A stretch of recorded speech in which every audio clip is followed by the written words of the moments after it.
next our panel. Our panelists are also here. Just let them introduce. In my understanding, we are going to talk about impact investment in EmTech. What does it mean, EmTech? I don't know. How we can unleash the collective intelligence of humanity through the growing power of technology.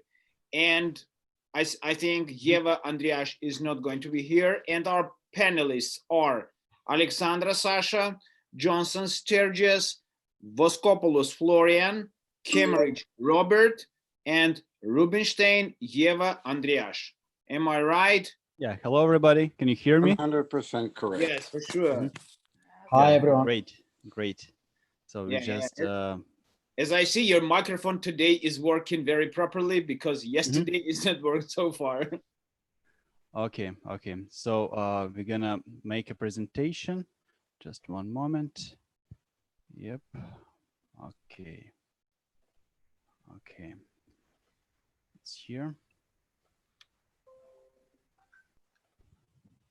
Okay, we are really pleased to welcome all participants of the Digital Week online. We are really glad to be moderators. My name is Evgeny Bajan. Here's Eva Andriyash. We will be moderating Impact Investment in EmTech panel session. So, and we are glad to introduce our leaders of impact investments. So our first guest is Florian Kemmerich. He is a managing partner at Bamboo Capital Partners.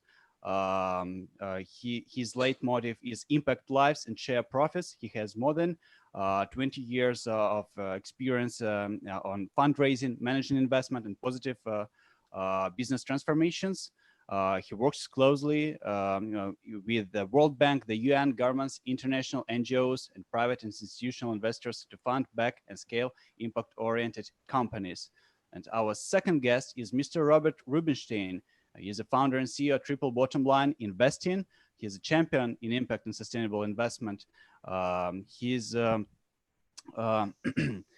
1998, Robert founded his company, Triple Bottom Line Investing, in the Netherlands with the mission of integrating responsible investing principles and ESG standards into the culture and strategy of international corporate business. Robert is one of the pioneers of the impact investment industry, and throughout his career, he has served on various profit and non-profit boards and advisory councils, including International Center for Corporate Accountability, International Sustainability Consultancy, Fortis Investments, ESRI Fund, ECCA, and many others.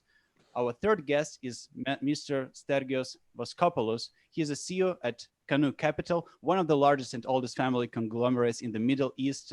Mr. Voskopoulos is responsible for the active management of direct and indirect investments regionally and globally.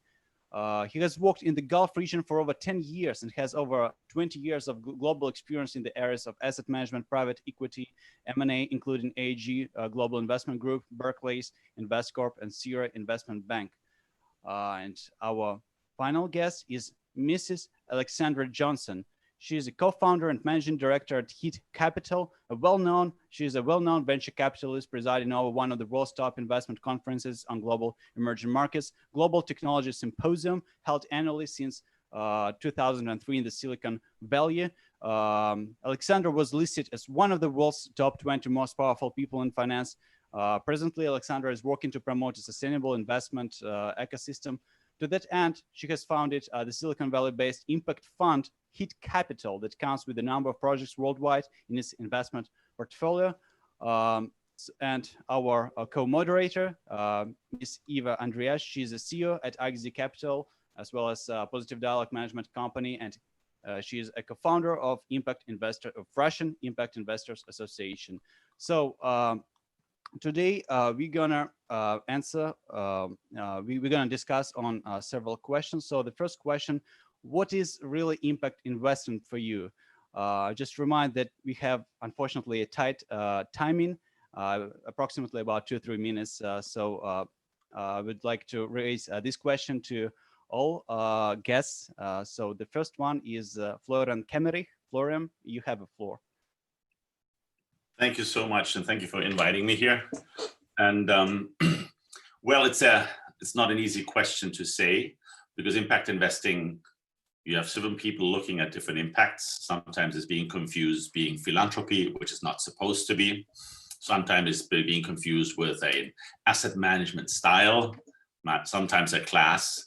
So at the end, I mean, from our perspective, is what we do is impact investing means that you use capital as a force for good.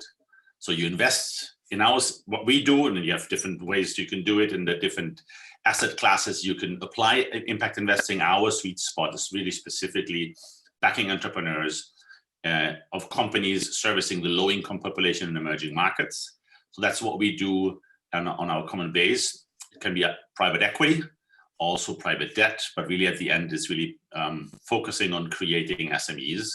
And as we, of course, do that for financial returns, but also we apply here a clear focus on impact on the ground. We measure this one, we report it and announce it.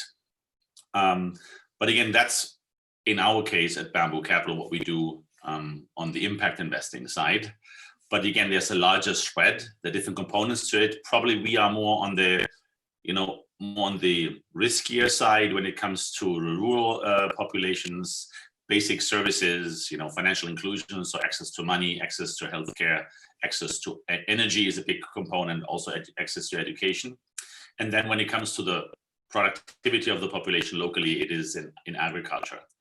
Again, there is a standard, let's say, definition of impact investing, but the way it's lived, the way it's focused, and sometimes also maybe misused, is not an easy task. But the market is maturing, and so a lot of efforts have been going on here to standardize things and make sure that there are certain principles applied to make sure that impact investing is really about impact, not just sustainability, not just ESG.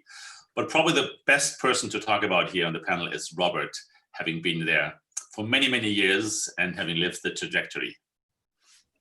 Yeah, so awesome. Robert, what's your take on impact investing? How it is considered by you? What do you think about it? Well, how it's considered by me is basically investing that benefits multiple stakeholders, not just the investors. Traditionally, investment only focused on benefiting the person who invests at the detriment of everyone else.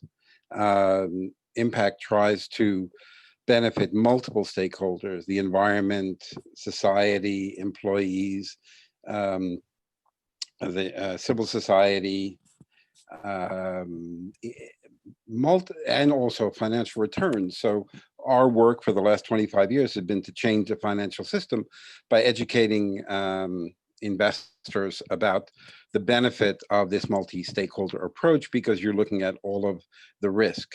The way that it's looked at by the financial sector now, particularly if you read the press releases and actually start believing some of them, is that impact investing is a fitness club where everybody wants to have a membership card to the fitness club, but nobody wants to get on the exercise machine.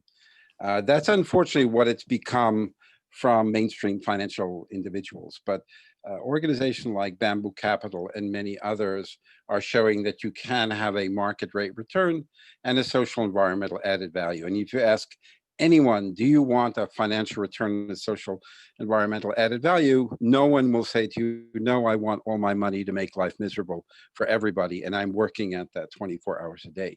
People don't think like that. They just think you make money, create a charity, give away 5% of your money to get a tax break, which is subsidized by taxpayers. And impact is saying, no, let's use the principle, all of your money, to improve society, improve the environment, and improve your financial situation.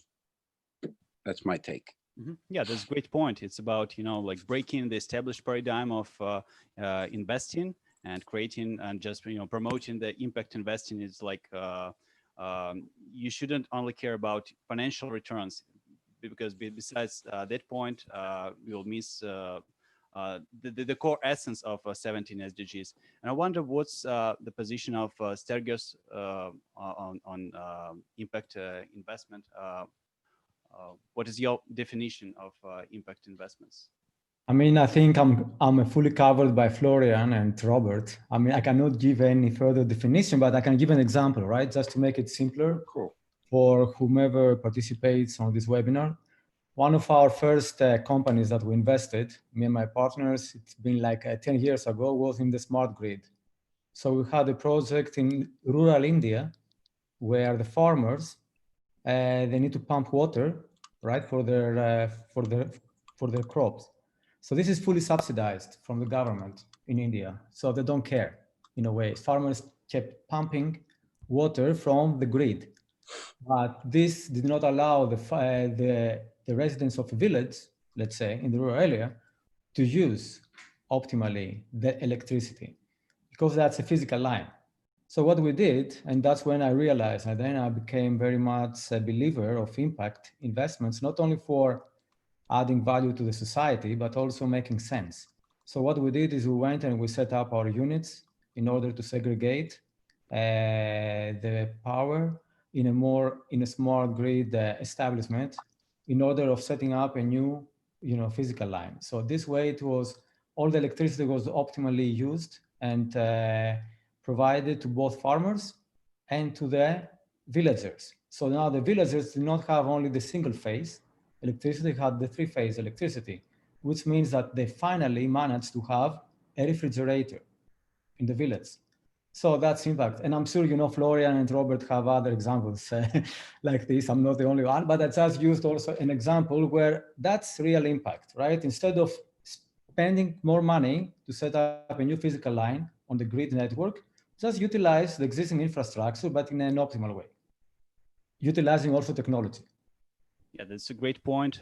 We should, delve into details. We should explain use cases, like this particular use cases means a lot.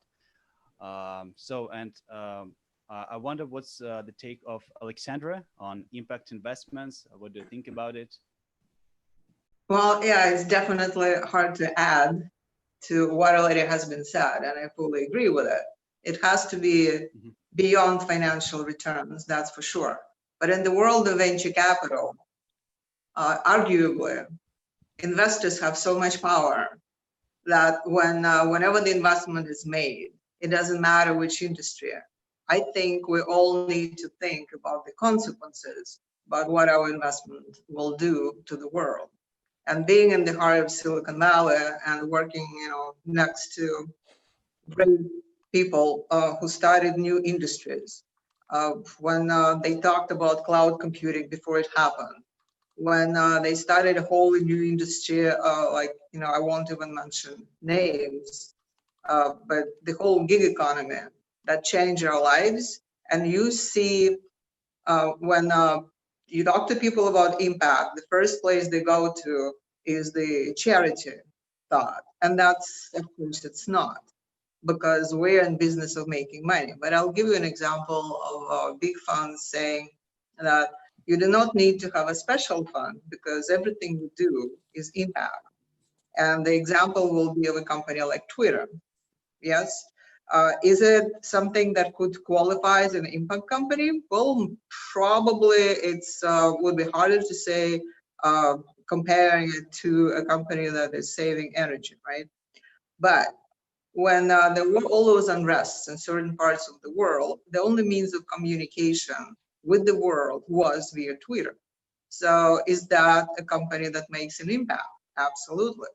Let's look at another big company, Uber, which everybody likes to hate. Of course, now they're not having a good time, but when it started, it was, the goal was to save the environment, actually. There would be fewer cars on the road, and everything will be wonderful, and people with no income will have access, so there's a social element to it.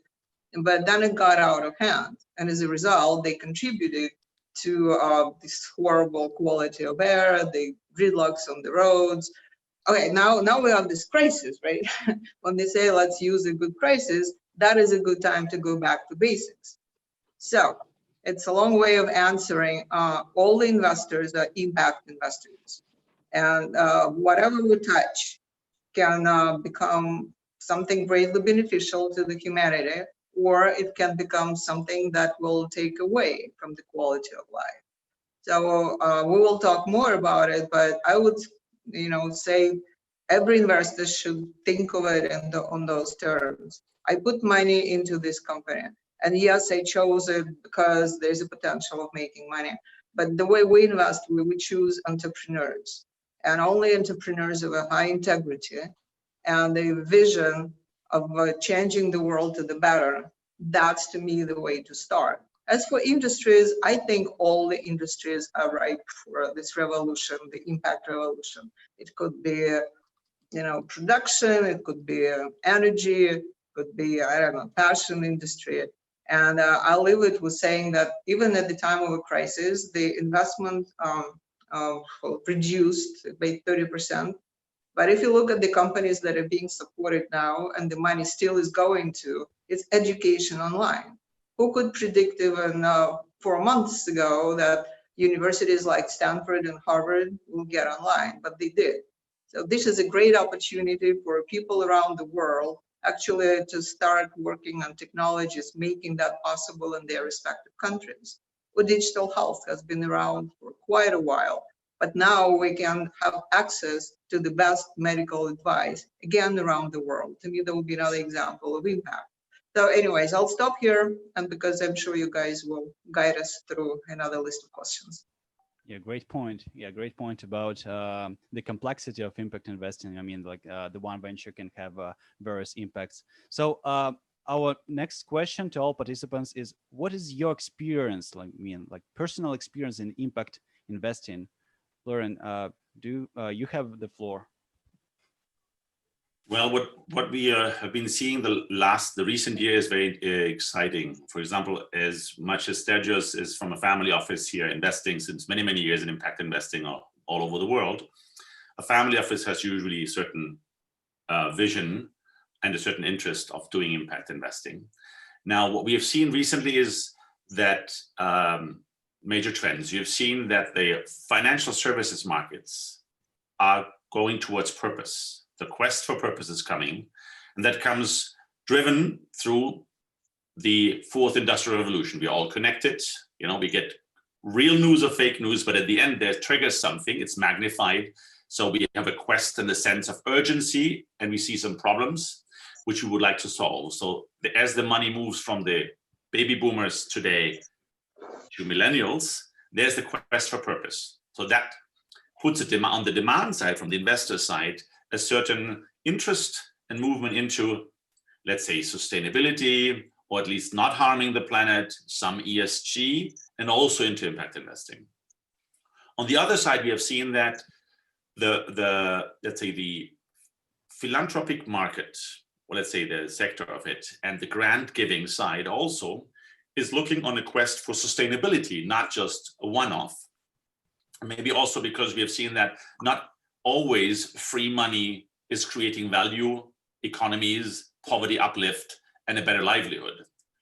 But if it is done in a aid side, when you have, of course, major problems in terms of you cannot resolve with a business model, then it's fine. But sometimes also it is distorting the market, specifically as we look at from the low-income population. So therefore, we see an interest from the non-for-profit side to go into impact investing on the sustainable side, whether it's NGOs, whether it's the multilaterals, whether it's governments also looking into. So that's a new trend. And the third trend we see is the role of technology itself.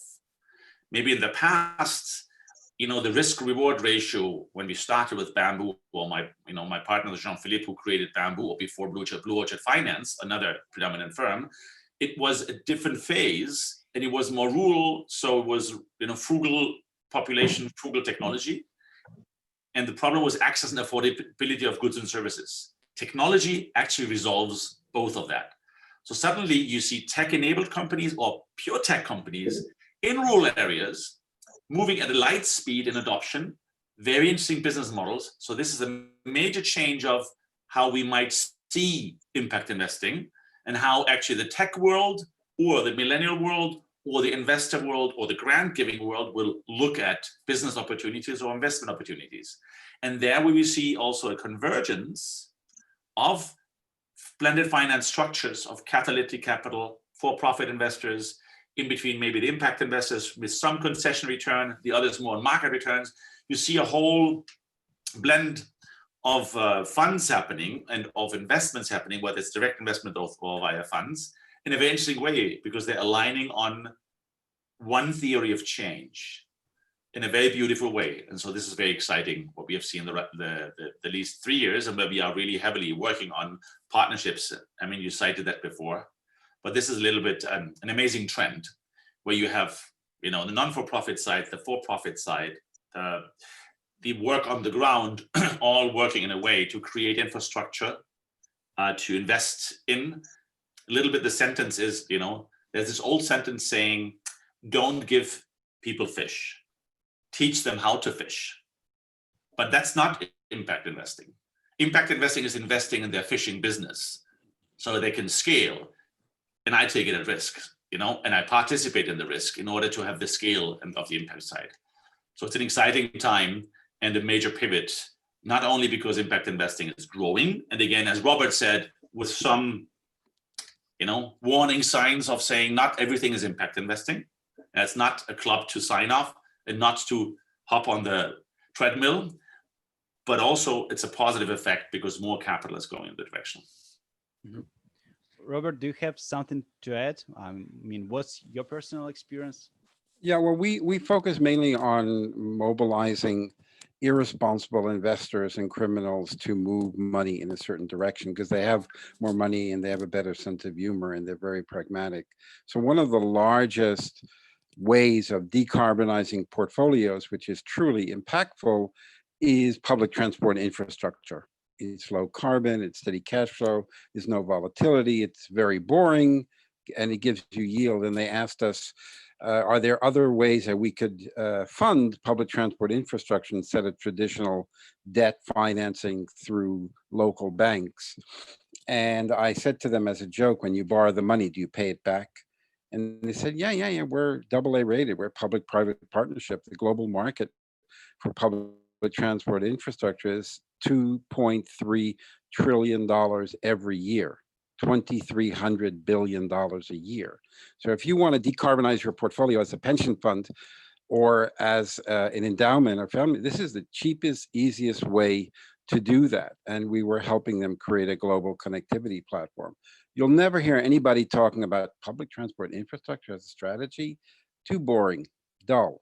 But when now interest rates are negative, it becomes actually quite interesting. So I'm quite passionate about many things like that, about retrofitting buildings, new green buildings that are net zero carbon, secondary market of the DFIs, development finance institutions, second generation engagement. There are so many ways of integrating impact at a very large scale if you want to. If you don't want to, okay, keep doing what you're doing. Mm-hmm. Okay, so we move to the third question. The third question is, how is impact sector developing in your region? I would like just to hear the position of Stergios.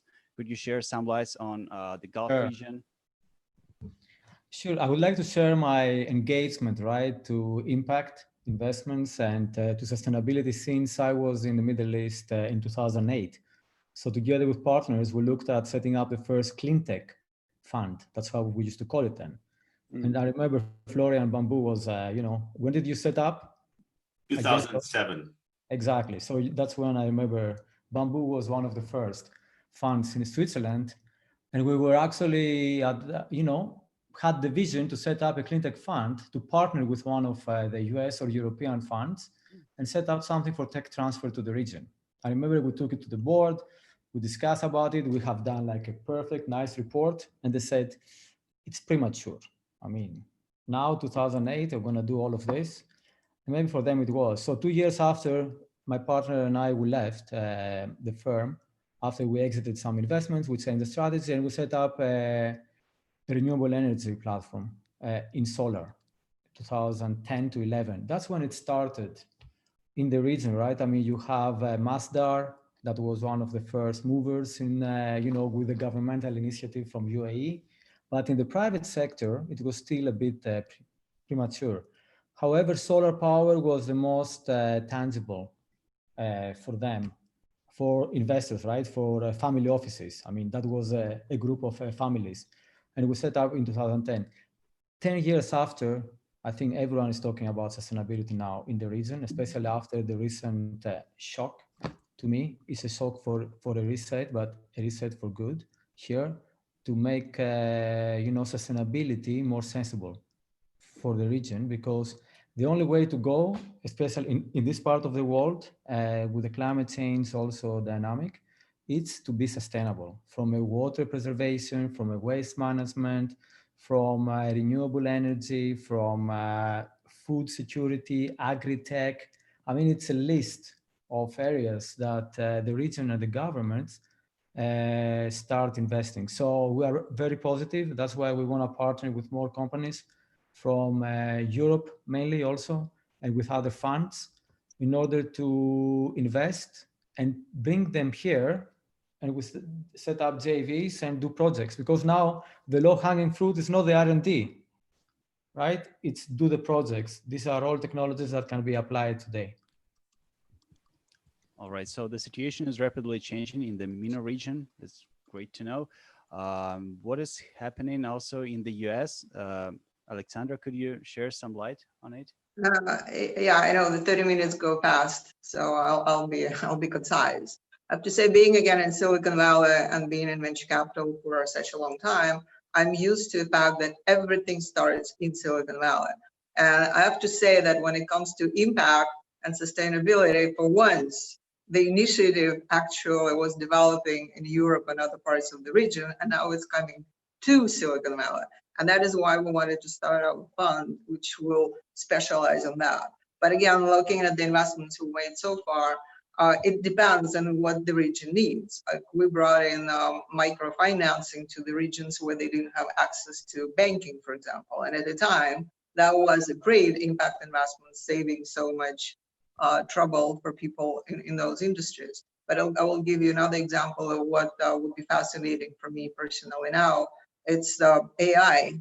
AI, how, for example, it's a self-driving car, and there is an obstacle, but is a passenger in the car, but the obstacle happens to be a pedestrian. Now, what will AI decide to do? Who will it save? The passenger in the car or the passenger breaking the rule in that? To me, that would be another big impact investment style. And the fashion industry, as I said, and also, when it comes to this waste, the waste disposal, so that when we even build 3D printed, we do the housing for people who need immediate access to housing, it has to be in a way that it is sustainable. So that will be another technology we're working on. So I know that we're running out of time, and I want the moderators to be able to finalize.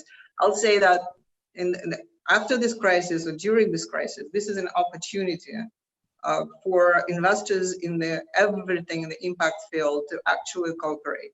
Because I'm listening to my colleagues on this panel and go like, you guys have done something that we still are still deciding how to do in Silicon Valley. So let's stay in touch and get the best practices, because the globalization, the way we understood that term even 3 months ago is different now. And to me, the unifying force will be impact and making the life of the mankind for the better, not just one region. So I'll say that's the real globalization. That's where it starts with impact. Thank you so much. I was told that we have additional 10 minutes. Oh, Wow. Yes, great news. So I would Yeah, like I have a word about that. You have additional 7 minutes if you wish. 7. Yeah. Okay, thank you. Thank you. That's more than enough. Very grateful from you. Okay, so I would like just to raise another question. What are key trends? In terms of impact technologies, what are key trends in our new reality? What technologies do you think are the most crucial ones, and what technologies are the most important ones nowadays? So who would like just to answer? Glad to jump in here. Again, we can only show and talk about our lens. There might be much different angles to it. But what we're seeing is on the technology is, as we are servicing remote people in remote areas, and we have seen these technology tsunamis going in, like, cell phone, Africa now on a very high 80-something%. Then the mobile money kicking in. and the adoption rates are huge. Then distributed energy, not the old energy distribution, but really solar home units, all connected, AI controlled and driven. And you end up with rural connected homes. And that now, as the people have energy, which is a basic need, and access to technology at an affordable price, and the financing mechanism behind, suddenly you can see really amazing business models coming up. So that's the technology on the consumer side in terms of interaction, in terms of IoT, in terms of, you know, maybe also blockchain on that on top, because you've, you know, the distributed ledgers and the verification you can do. That's one side when you look at a huge potential in emerging markets. That's what our expertise is, where you invest less money, the adoption rates are faster, and you don't have to disrupt. Now, that's on one side when we look at from our investments down on the ground. We see the second part, of course, is that technology changes financial services of all. What a service is, how we interact, how we decide, decision-making process, data gathering on the investment side from an impact investment. So how you look at data, how we gather the data from the companies we invest in. And then probably it's the third component when it goes up. Now, upgoing means our dream is, of course, to democratize impact investing. Because at this stage, only qualified investors or institutional investors can invest in our funds, and therefore we invest them in the companies. Now, what we really look at into is technology on the top, how you can. There's crowdfunding, fine, but there might be even ways towards, you know, cryptocurrencies as a possibility to democratize, you know, possibilities to invest. I mean, we see that the regulators very slowly in some countries is moving in the direction in order to permit those. But also we see a great potential here on a trend to make them, you know, in a way, a very a chain being fully transparent. I invest $100 or 100 tokens. I know where the tokens go. I know where the tokens invest. I know what has triggered that, and I know what return I can get up. So those are the things where we see mega trends in really impact investing, not storytelling, you know, not greenwashing, but really understanding is my 100 tokens, what do they do on the ground?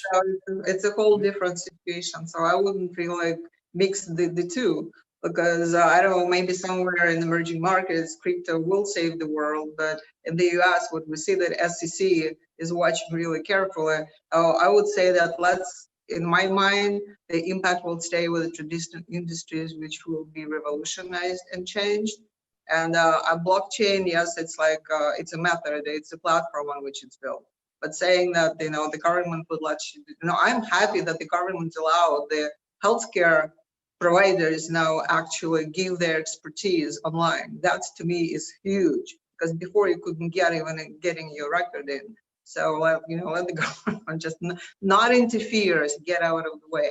But food, I mean, I agree with the categories you, Florian, have mentioned, but also food, right? Starting from impossible foods to the way that it has to be sustainable. You cannot be using so much, for example, energy to produce something and then that and it's lagging. So all those industries will have to be somehow combined. Like, you know, with the plastic bags. So California was the first one saying, no, you're not using plastic bags in the supermarket. It took me personally 2 years to figure out how to bring this little thing with you, because nobody will give it to me, right? But now you go into a supermarket and yes, you must use plastic bags that they will give you, right? So what did the crisis show us? That the initiative was great, but it was a social initiative. But the technology was not there to support it. So the moment the crisis hits, we go back to that waste. That to me, we need to invest in technologies that whatever crisis, we still will be really, really, really paying attention to what we do to the world, to our earth, and to each other. Yes. Yeah, great point.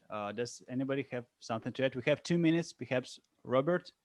Yeah, well, I have something that you shouldn't say at a technology event. I'm not a big fan of technology as a solution to everything, because the 2 largest employers in the world don't use technology hardly at all, which is one, small scale agriculture, which is 1.1 billion people.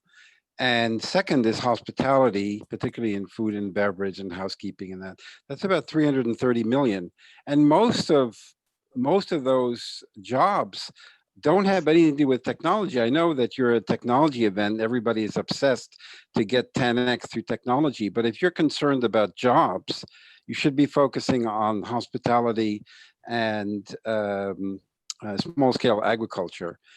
So I know it's, cursing in church, but I think it needs to be said. Particularly, we have so much AI and so much robots coming that we're going to lose so many jobs that those two areas still employ a lot of people. Yeah, this is one of the most, Stergios, yeah. No, I would like to agree, and add to what Robert said, right? The answer, technology is not the only answer. We're talking about sustainable business models. So the business models themselves, they have to be very sustainable. And for that, we need, through this crisis, I agree with Sasha on globalization. We need to be all united here. Otherwise, we're going to lose the impact game. And also the fact that we need to refrain more to sustainable business models and to reskilling the people, right? So we need to retrain the people, and automation is good. It's not a bad thing. Well, nobody said that automation and robots will replace everything, What you discuss, it will be helping the human being. And but I will respectfully disagree with Robert that in agriculture, that's where technology is moving in really fast. I'm not saying that it will. It's not creating any jobs. It's taking away jobs. Robert, I'm not sure. We focus on smallholder farmers.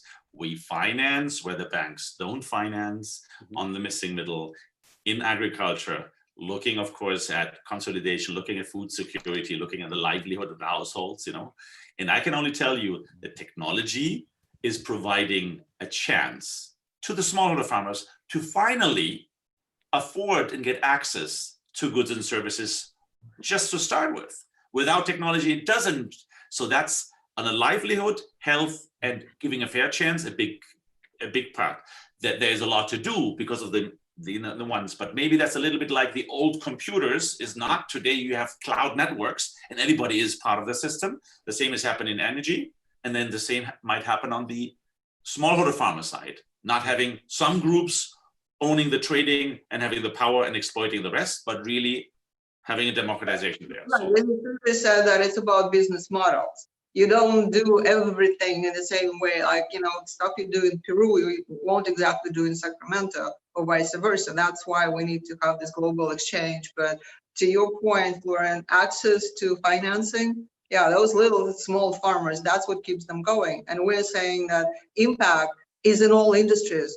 Finance is impact too. Right? Not only whatever, but I don't believe that robots will replace us all. No, they will just, we'll send those machines in the high mountains where it's dangerous for a human being. But, after the crisis, I watch my neighbors. They are not planting potatoes yet, but I saw herbal gardens in their yards and everything else. So, no, it will all stay.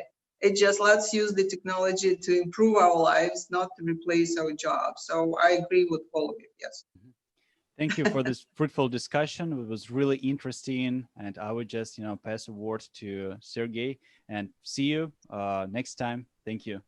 Okay, thank you. Bye-bye. One question. Thank you. Ladies and gentlemen, don't go away. We're starting our startup pitch. You are, as investors, can see inside what's going on this huge amount of the people now.